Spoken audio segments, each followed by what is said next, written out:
Tell your story. Change the conversation. Organized by students. TEDxYouth at SHC.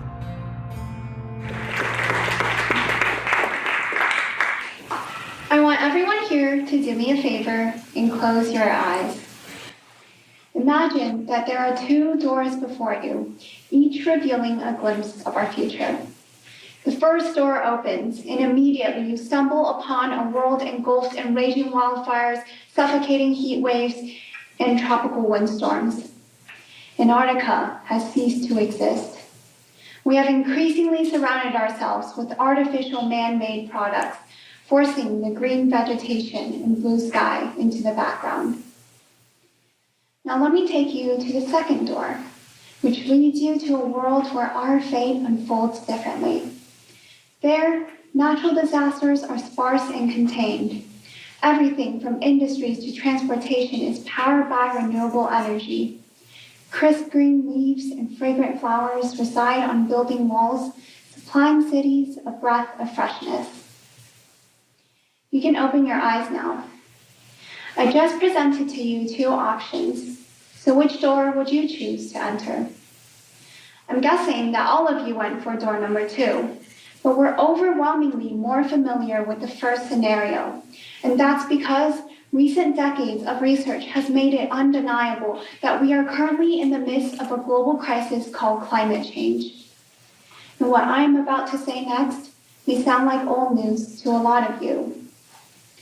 By the end of this century, if temperatures rise 2 degrees Celsius above pre-industrial levels, we'll be dealing with a 30% increase in population affected by flooding, 99% further decline in coral reefs, and 1.15 billion people affected by drought, according to the Intergovernmental Panel on Climate Change.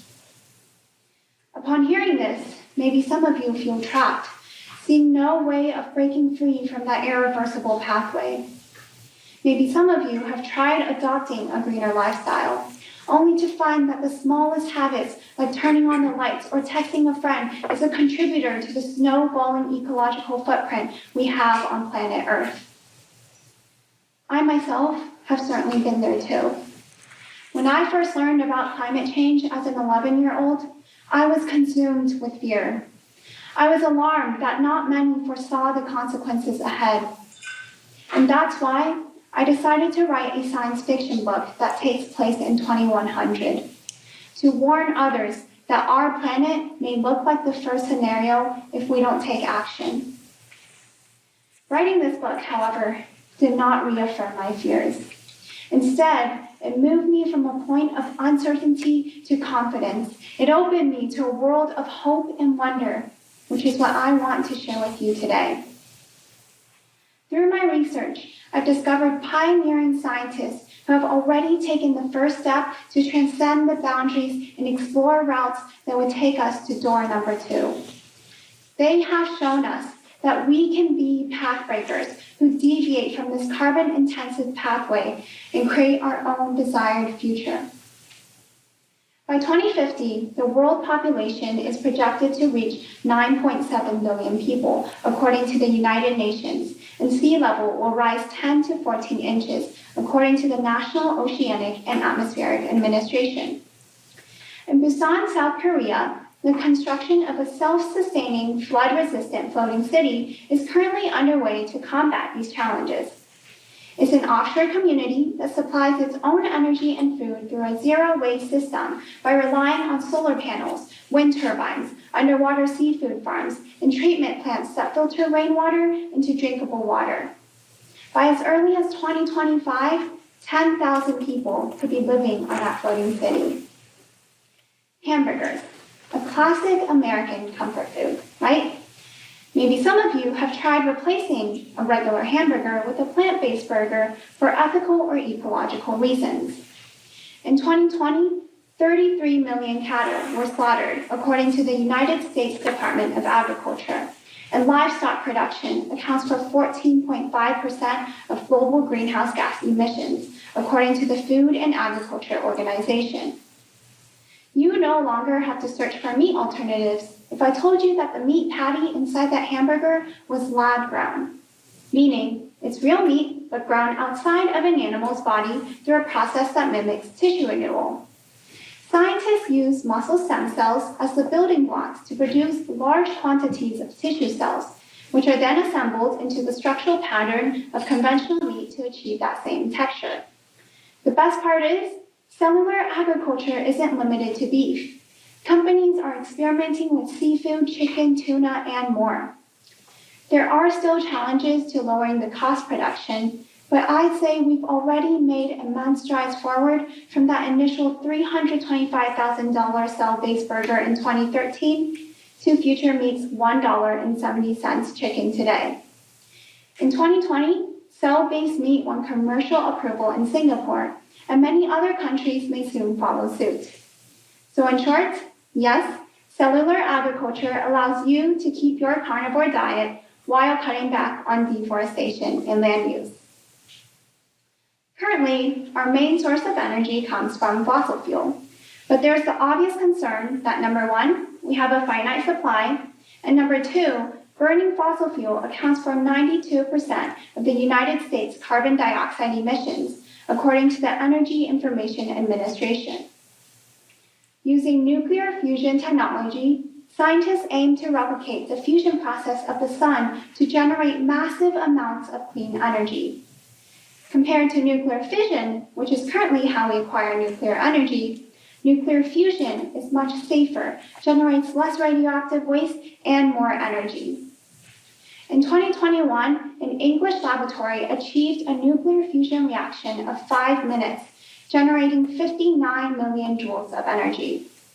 Earlier this year, in 2022, China's artificial sun project extended that duration to 17 minutes, reaching temperatures 5 times hotter than the sun itself. And among a joint collaboration of 35 countries, the largest nuclear reactor, dubbed the ITER, is scheduled to test in 2025, eyeing to bring nuclear energy into the electricity grid. Plastics. Plastics are probably one of the most versatile, yet problematic materials in our daily lives. And let's admit it, we can't imagine a life without plastic. Well, at the University of California, Berkeley, scientists have taken biodegradable plastic to the next level by making it easier to compost and shortening the breakdown process from months to just a few weeks.